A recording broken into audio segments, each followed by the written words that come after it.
meteorologist Julie Henricks.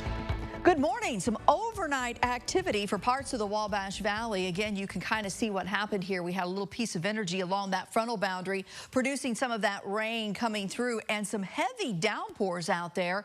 On our Dorset Automotive Doppler radar now, the heaviest of rain has pushed east across eastern sections of Indiana and down along the Ohio River. Some thunderstorms there, but still a flash flood warning from the rain that did come through parts of the Wabash Valley. That includes northern Davies, northern Martin, far southeastern Greene over into Monroe and Lawrence counties. We do have this flash flood warning where some rain amounts have been heavy across that area. Now, again, you can see where those flash flood warnings impact those counties, where you see that red shading, that flash flood warning in effect through 8 a.m. Rain totals have been far greater than this in some of these areas. The reporting station over in Bloomington had 1.5 inches, but I will tell you there are some areas that have gotten up to 5 inches of rain across these areas down to the southeast in the overnight hours. Vincennes 3/4 inch, but other places didn't see a drop of rain in the overnight. Now, this morning's temperatures are running in the 70s again this morning. A little bit muggy out there, 74 in Terre Haute, 73 in Washington, 75 in Olney. But we're shifting that wind now, so we're going to start to feel some changes as we go through the start of the week here. Currently, winds are relatively light, but we are seeing a little shifting wind, whether it's north or northeast right now, because of that boundary dropping a little further south of the area. As we get through these mid-morning hours, we can't rule out a few areas of rain still popping up out there.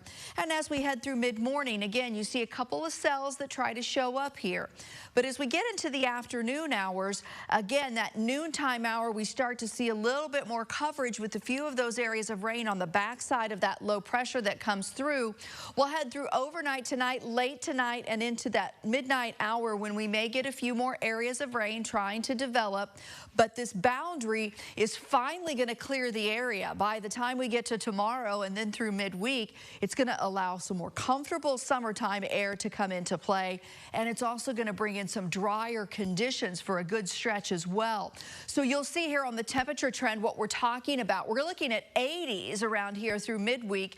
Upper 80s are seasonable for the start to the month of July.